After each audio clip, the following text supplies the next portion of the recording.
Bismillahirrahmanirrahim. Assalamu alaikum dear students. Hope you all will be doing well. Welcome to Forward Public School e-learning class 10th. This is subject chemistry, chapter number 12, hydrocarbon, part 4 of the chapter, and I am your teacher Mehreen Zafar. Dear students, open your books, page number 93.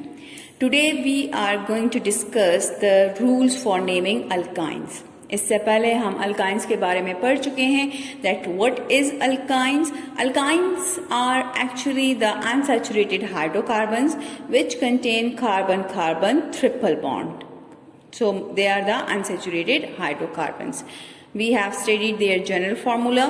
We did some structures. We learned some structure, dot and cross structure, condensed formulae of the compounds. Now in today's lecture we will discuss the rules for naming alkynes. So come towards the first rule, that is select the longest continuous carbon chain containing carbon-carbon triple bond. So our first rule is that we have to select the chain which contain carbon-carbon triple bond. Rule number 2. The parent name is derived from the name of the identical alkane in which the last A and E of the alkane is replaced by Y and E.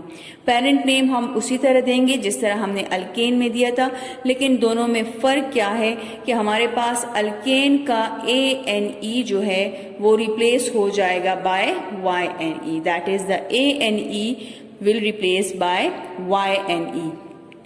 मतलब कि हम alkane का नाम देते वक्त alkane का A N E हटा के उसकी जगह लगाएंगे ए वाई एन ई, तो हमारे पास बन जाएगा अल्काइन. क्लियर. नेक्स्ट हमारे पास रूल क्या बना है that the number the chain so as to include both carbon atoms of the triple bond. Numbering begins from the end which is nearer to the triple bond. Same rule जिस तरह हमने double bond के लिए rule रखा था कि numbering should be start from that side which give least number to the double bond. Next हमारे पास rule क्या बना है that the position of the triple bond is shown by numbering the alkyne so that minimum number is assigned to the triple bond. कि हमने position numbering should start from that side of the chain which give least number to the carbon containing the triple bond.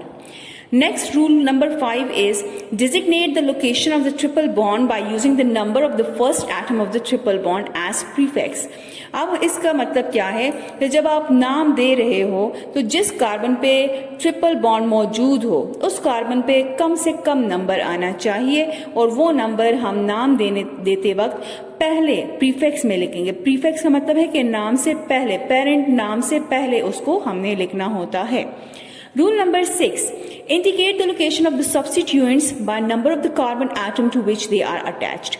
Very simple. ये हम alkane में भी हमने किया, alkyne में भी हमने किया और अल्काइन में भी यही रूल है कि हमारे पास जो सब्स्टिट्यूएंट्स आपके पास पेरेंट चेन में आ जाते हैं उनको भी हमने लोकेट करना होता है while naming the compound. Rest of the rules will be the same as discussed in alkanes.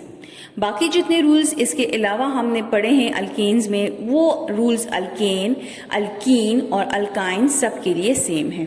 Now come towards the example and apply all the rules while naming these compounds. सबसे पहला compound आपके पास क्या है CH triple bond CH. तो इसमें हमारे पास देखिए carbon का पेरेंट हमारे पास we have in the compound only 2 carbons. तो नंबरिंग हम यहाँ से लेफ्ट से स्टार्ट करें 1 2 या राइट से स्टार्ट करें 1 2, तो हमारे ट्रिपल बॉन्ड को लीस्ट नंबर ही कार्बन पे मिल रहा है दैट इज कार्बन 1. तो कार्बन 1 चाहे राइट से आप नंबर करें या लेफ्ट से करें तो कार्बन 1 ही आ रहा है. इसलिए हम इस कंपाउंड के लिए इथाइन मतलब कि कार्बन के ट्रिपल बॉन्ड की पोजीशन इंडिकेट नहीं करते क्योंकि वो अंडरस्टूड है कि लेफ्ट टू राइट कार्बन 1 पे ही ट्रिपल बॉन्ड मौजूद है. Moving to the next example, we have 3 carbon atom compounds and there is present a triple bond. Now select the longest chain. Our longest chain consists of only 3 atoms. Now how can we name it? How can we number the compound? Starting from that side which give least number to the triple bond. So हम यहाँ से भी start कर सकते हैं, लेकिन जब हम यहाँ से नंबरिंग स्टार्ट करते हैं तो हमारे पास आता है 1 2 3, तो 2 की पोजीशन पे ट्रिपल बॉन्ड आ रहा है। लेकिन जब हम राइट से शुरू कर रहे हैं तो 1 2 3, तो 1 की पोजीशन पे ट्रिपल बॉन्ड आ रहा है। तो इसका मतलब है कि we will start our numbering from this side. अब यहाँ पे हमारे पास क्या है 1 2 3, locate the position of the triple bond. यहाँ पे हम लगा सकते हैं कि 1 की पोजीशन पे हमारे पास ट्रिपल बॉन्ड मौजूद है। और कितने कार्बन एटम है 3, तो 3 के लिए हमारे पास 3 के लिए जो अल्केन में नाम गिवन है that is propane, but as the rule is made कि A&E of the alkane will be replaced by Y&E, तो आपका नाम कंपाउंड का बन जाएगा propyne. Moving to the next example, we have CH3, CH2, C, triple bond CH. Now again apply the rules, select the longest chain. Our longest chain consists of 4 carbon atoms. Rule number 2, that number your chain. So numbering should be start from that side which give least number to the triple bond. So obviously we have to start our number from this side 1 2 3 4. यहाँ से क्यों नहीं कर सकते, क्योंकि जब हम यहाँ से करेंगे तो हमारे पास ट्रिपल बॉन्ड की पोजीशन 3 पे आएगी, तो इसलिए we can ignore this point and we will start our numbering from this side. Now locate the position of the triple bond, तो कहां पे है लीस्ट कार्बन एटम का नंबर क्या है 1, कितने कार्बन एटम्स हैं 4, सो butyne A&E will be replaced by Y&E. Coming to the next one, that is we have a branch attached in the chain, CH3 carbon, CH3 CH3 carbon, triple bond carbon, single bond CH CH3 and CH3. Now अब इसको number कैसे हम करेंगे, I will do it separately on a white page. So dear student, this is our example. Now we have to apply rule. Select the longest possible chain. So आप all possibilities check करें 1 2 3, 3 carbon atom 1 2 3 3, इस तरह अगर हम जाएं 1 2 3 4 5 6, 6 आ रहे हैं 1 2 3 4 5 6, so we will go straight. Now क्योंकि स्ट्रेट में हमारे पास लॉन्गेस्ट आ रहे हैं, नंबर ऑफ कार्बन एटम्स ज्यादा आ रहे हैं। सेकेंड रूल क्या है, start numbering the chain. So how can we from which side we are going to start, तो अगर मैं इस साइड से नंबरिंग स्टार्ट करती हूँ 1 2 3, तो ट्रिपल बॉन्ड को 3 पोजीशन पे आ रहा है। लेकिन अगर मैं इस साइड से कर रही हूँ 1 2 3, तब भी मेरा ट्रिपल बॉन्ड 3 पे आ रहा है। तो इट्स मीन्स कि अगर मैं इस साइड से नंबरिंग स्टार्ट करूँ या दिस साइड से स्टार्ट करूँ, दोनों इक्वल नंबर पे लीस्ट नंबर दे रहे हैं to the triple bonded compound. So I will start my numbering from this side 1 2 3 4 5 and 6. Now we have substituents attached with the carbon atom. So how can we name the compound now? सबसे पहले आपने substituents को और उनकी location को बताना है। तो 2 की पोजीशन पे कार्बन 2 पे मेरे पास ऊपर नीचे मिथाइल ग्रुप अटैच है, तो how can be write it as, rule हमारे पास बना है कि जब भी कार्बन पे ऊपर नीचे डबल आपके पास सब्स्टिट्यूएंट आ जाए, so you have to write the number of that carbon twice. तो आपके पास मिथाइल ग्रुप एक कार्बन 2 पे मौजूद है, दूसरा भी कार्बन 2 पे मौजूद है, तीसरा हमारे पास 5 पे मौजूद है। तो हम कैसे इसको नाम देंगे 2 2 5। 2 मैंने इसलिए लिखे हैं ताकि दोनों की पोजीशन को मैं लोकेट कर सकूं। अब तीनों आइडेंटिकल रेडिकल्स हैं या ग्रुप्स हैं, तो ट्राई मिथाइल, ट्राई का मतलब है 3 डैश। अब ट्रिपल बॉन्ड की पोजीशन हमने बतानी है, तो ट्रिपल बॉन्ड हमारे पास कहां पे है 3 पे। अब 4 और 3, तो लीस्ट नंबर देना होगा, सो 3 कितने टोटल कार्बन आइटम्स हैं 6 के लिए वर्ड है hex, that is hexene, that is hexane in alkane. लेकिन ये तो ट्रिपल बॉन्डेड कंपाउंड है, तो रूल क्या बना है कि A&E को रिप्लेस कर दे by Y&E, so it will become Y&E hexyne. So 2,2,5 trimethyl 3-हेक्साइन is the name of the compound. So dear students, आप यहाँ पे देख भी सकते हैं कि आपकी बुक में भी कंपाउंड का नाम यही है 2,2,5 trimethyl 3-हेक्साइन। Now this is all about the nomenclature. Now we will start the next topic. Now dear students, we are going to study the preparation of alkynes. So alkynes, as we have discussed it before, that these are the unsaturated hydrocarbons. It can be prepared from saturated compounds by elimination reaction. In the previous lecture, we discussed the elimination reactions, those reactions in which atoms or group of atoms are replaced or removed from the compound and single bonded compounds get converted into multiple bond compounds. So alkyne can be prepared by the following methods. So following methods हमारे पास कौन कौन से हैं? Number 1 is dehalogenation of adjacent dihalide. Now D का मतलब क्या है? Removal, कि हम रिमूव करें किसको? हैलोजन को. एडजेसेंट डाइहैलाइड, डाई का मतलब है टू, हैलाइड्स हैलोजन मतलब कि कार्बन कार्बन ऐसे कंपाउंड्स हो जो एडजेसेंट हो और उन पे आपके पास हैलोजन का ग्रुप अटैच हो. तो we have to remove this halogen group from this adjacent dihalides. Clear?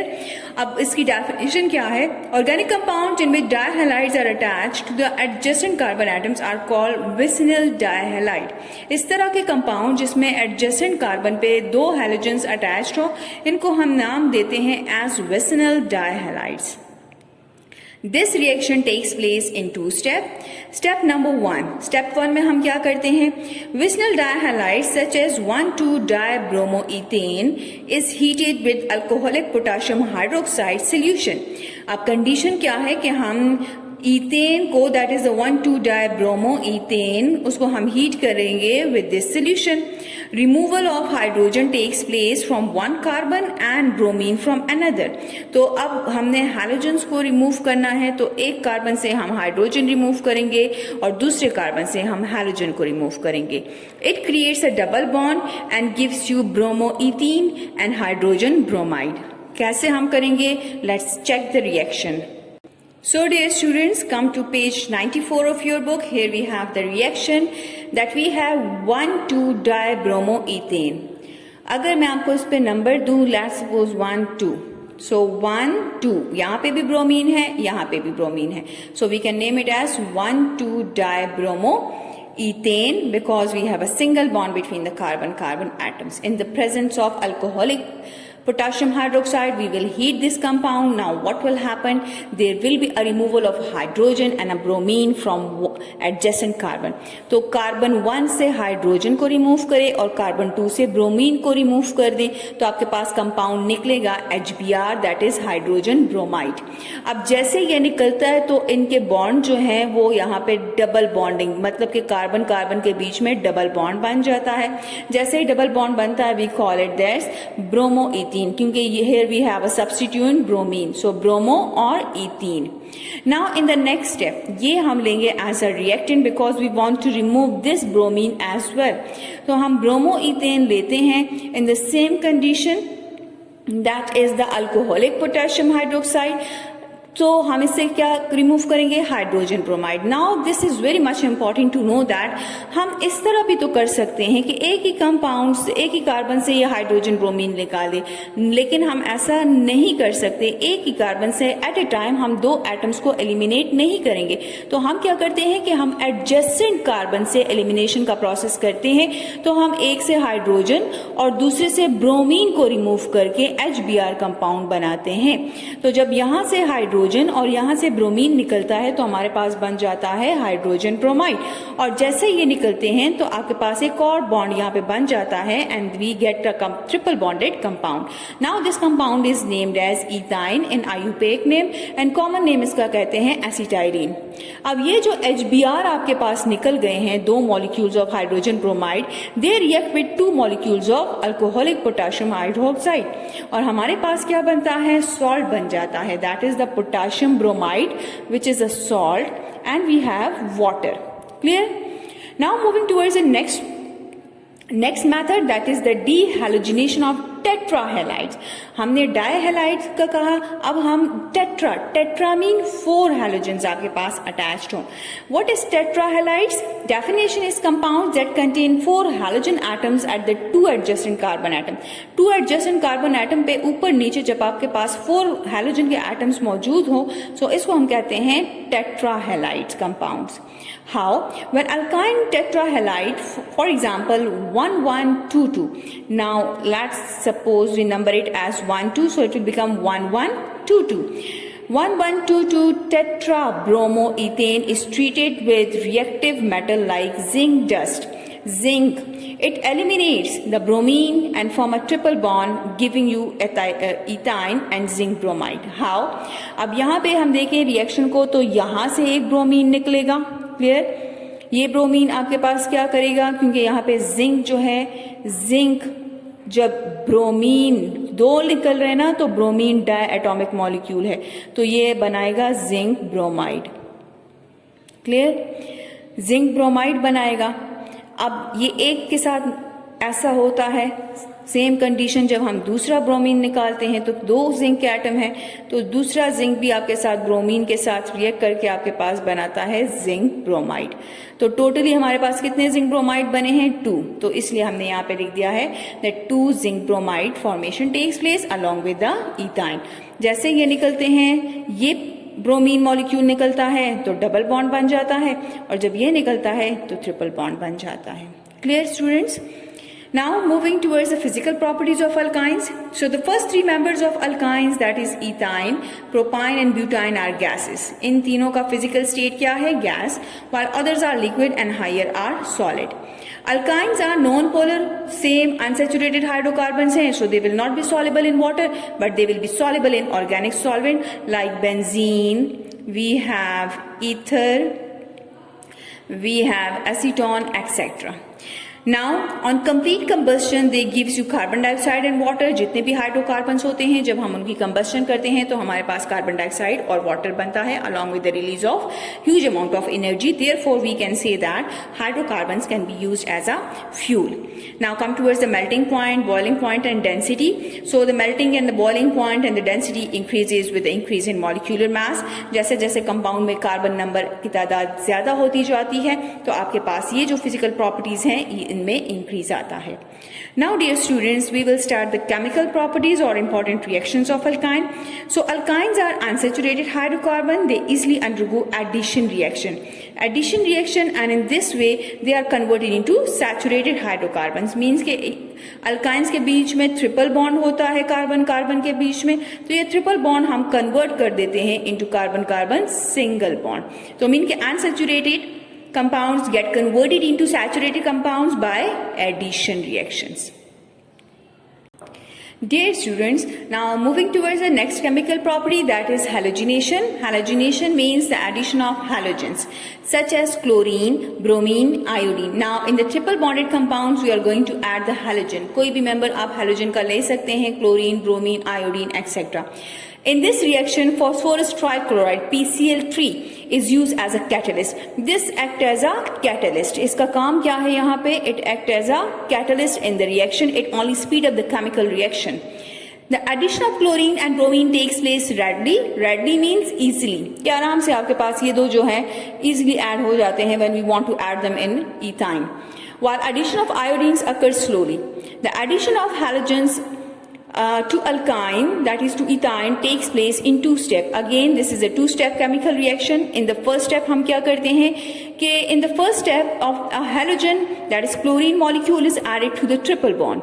Now the triple bond is converted into double bond. जब हम इसको add करेंगे तो obviously एक bond टूटेगा ताकि आपके पास क्लोरीन कार्बन के ऊपर आ जाए, ऐड हो जाए, तो आपका कंपाउंड जो है ये कन्वर्ट हो जाएगा into double bond compounds and we will get the 1,2-डाइक्लोरोईथीन। हाउ? जब हम इथाइन में which is a triple bonded compounds chlorine को ऐड करते हैं तो ये बॉन्ड टूट के एक इस कार्बन के पास आके अटैच हो जाता है और दूसरा दूसरे कार्बन के साथ आके अटैच हो जाता है। अटैचमेंट के बाद आपके पास अगर मैं इसको नाम देना चाहूं तो this is my carbon 1 and carbon 2। So carbon 1 पे भी क्लोरीन आके अटैच हो गया है, कार्बन 2 पे भी क्लोरीन आके अटैच हो गया है, so it we can name it as 1,2-डाइक्लोरोईथीन। Now we want to convert them into single bond carbon atoms. So in the next step हम क्या करेंगे? Another chlorine molecule is added to the double bonded. ये जो यहाँ पे double bond बन गया ना, इसको अब हम further react करेंगे with the chlorine ताकि ये double bond compound जो है ये convert हो जाए into triple bond, into single bond. So the double bond is converted into single bond and form 1,1,2,2 tetrachloroethane.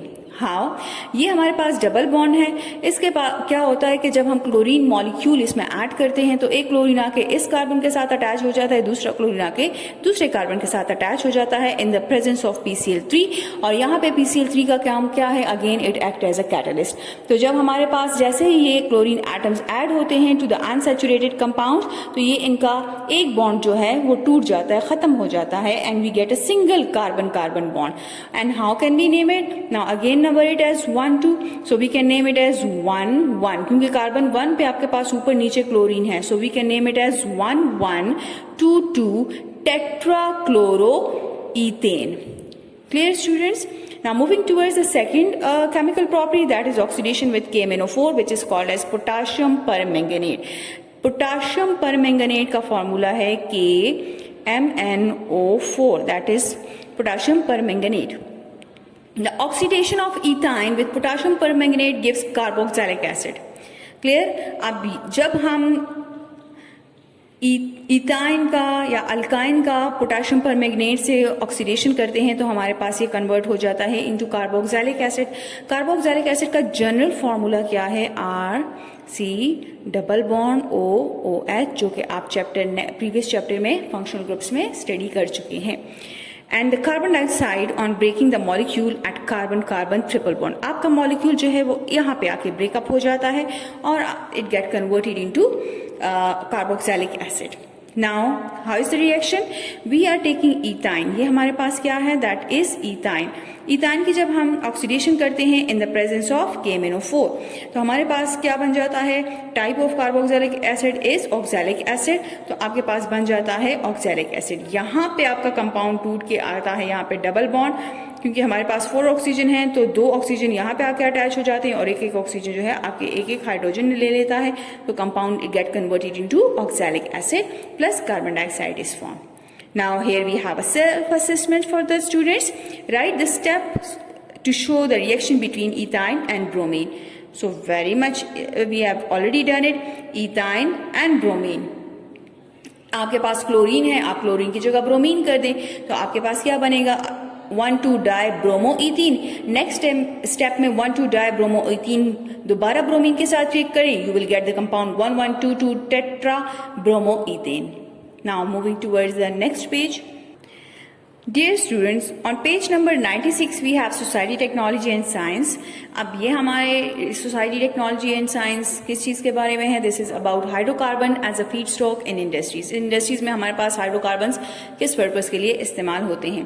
So hydrocarbons are not only used as a fuel but also serve as a useful raw material. Raw material means the starting material of any product. In numerous industrial process, some of the hydrocarbon-based industries and compounds are polymer, very much common nowadays. Polymer क्या होते हैं? Poly mean many and merge mean parts. Clear? So it is one of the industry which can prepare, आपके पास different types of products इसमें बनते हैं by combining different parts, clear, of the compound. The starting material for these large organic compounds are smaller molecules such as alkene etc. ये आपके पास क्या होते हैं कि छोटे छोटे मॉलिक्यूल पार्ट्स जो हैं उनको कंबाइन किया जाता है और हमारे पास एक लॉन्ग चेन बन जाता है कंपाउंड्स का, तो इस लॉन्ग चेन को हम कहते हैं polymer. The alkyne polymerize means unite together. They combine together through bonds and form long chain molecules such as polymers. Next हमारे पास क्या है? Plastic. Hydrocarbon are used as a raw material for the preparation of plastics, that is polythene. They can be shaped into different articles, apparatus, household items. We have furniture, electric and sewage items. आपसे different shape के plastic बना के उसको different shape के items में convert कर सकते हैं, जैसे कि आप उसके articles बना सकते हैं, प्लास्टिक के बर्तन वगैरह भी मिलते हैं, apparatus भी बना सकते हैं, furniture भी बना सकते हैं, electric and sewage items भी बन सकते हैं. Next is rubber. Hydrocarbons can be converted into synthetic rubber as ethine, which is used in making of footwears and toys etc. तो हम रबर भी बना सकते हैं from synthetic rubber. Synthetic rubber में जो इंडस्ट्रीज में रबर बनती है ethine से, and we can जो प्रोडक्ट हम इनसे बना सकते हैं, फुटवेयर, जूते वगैरह, रबर के जूते या टॉयज वगैरह हम इनसे इजीली प्रिपेयर कर सकते हैं इन इंडस्ट्रीज. नेक्स्ट क्या है? Fibres. Hydrocarbons are used in the preparation of synthetic fibres such as polyesters. nylon, rayon, etc. These fibers are of good quality. These fibers are used for our clothes, carpets, curtains, towels and bed sheets. ये bed sheets, towels, curtains, carpet के लिए जो कपड़ा या धागा इस्तेमाल होता है, एक तो होता है natural, एक होता है synthetic. तो synthetically हम ये fibers इस तरह बनाते हैं and they are of very good quality. Adhesive. Adhesives, as the name show, attached. Adhesives are the compounds which attach two components. Clear? जैसे आप glue किसी भी चीज को attach करने के लिए आप glue का इस्तेमाल करते हैं, तो glue is an adhesive. Hydrocarbons are used for the preparation of adhesives. These adhesives are used to hold the different substances together and perform useful functions and in the preparation of synthetic wood and formica. Clear? तो different आप attachment करते हैं with the help of adhesives. Next is pharmaceuticals, medicine की जो industries होती हैं, drugs की जो industry होती है. Hydrocarbons are also used as raw material for the synthesis of drugs. Drugs here means medicines. They are used as a base or derivatives in most drugs. या तो basic आपके पास यही ऑर्गेनिक कंपाउंड उसमें इस्तेमाल होते हैं, या ऑर्गेनिक कंपाउंड को हम उनके डेरिवेटिव्स को इनके सिंथेसिस में इस्तेमाल कर सकते हैं. They are use in the cosmetics in the form of wax, petroleum jelly etcetera. Next आपके पास है डिटर्जेंट्स. सो डिटर्जेंट्स घरों में आप इस्तेमाल करते हैं. These are the hydrocarbons which are use in the preparation of detergents and surfactants. The detergents have better cleaning action than soap. Numerous chemicals. A number of useful chemicals are also obtained from hydrocarbons. Some of these chemicals are methyl alcohol. Methyl alcohol का formula है CH3OH. We have acetic acid, that is CH3COOH. We have chloroform. तो आपके पास क्या है? CHCl3 is chloroform. And we have carbon tetrachloride, that is CCl4 is carbon tetrachloride. Ethane है C2H6 और ethyne है C2H2. Clear? तो ये हमारे पास डिफरेंट कंपाउंड्स हैं जो कि हम हाइड्रोकार्बन से इस्तेमाल में ला सकते हैं और उनको हम अपनी इंडस्ट्रीज में यूज करते हैं. Now we have a tidbit on the same page. What is the tidbit about? Plant-based oils are rich in unsaturated fats.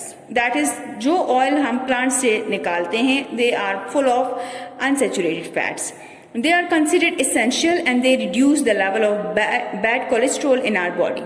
हम पौधे प्लांट से जो सरसों का तेल होता है या कोकोनट ऑयल होता है, हम इनको एज अ फूड में भी इस्तेमाल करते हैं. तो जब ये हमारी बॉडी के अंदर जाते हैं तो हमारी बॉडी में दो किस्म के कोलेस्ट्रॉल्स होते हैं. One is good cholesterol and other is bad cholesterols. तो ये क्या, इनका काम क्या होता है कि ये बैड कोलेस्ट्रॉल्स जो हैं उनको कंट्रोल करता है, कम करते हैं उनके लेवल को. Whereas animal-based fats contain more saturated fats and tend to be solid. लेकिन जो animals बेस्ड हम लेते हैं, अब जानवरों से जो फैट चर्बी निकालते हैं उसमें क्या होता है? सैचुरेटेड फैट्स होते हैं. सैचुरेटेड मीन कि कार्बन, वहां पे कार्बन के बीच में सिंगल बॉन्ड मौजूद होगा and they are tend to be solids. और उनका फिजिकल स्टेट क्या होता है? सॉलिड होता है. Dear students, this is the end of part 4 of chapter number 12. We will continue this chapter in our next part. I hope you have understood this part very well. Stay home, stay safe. Thank you.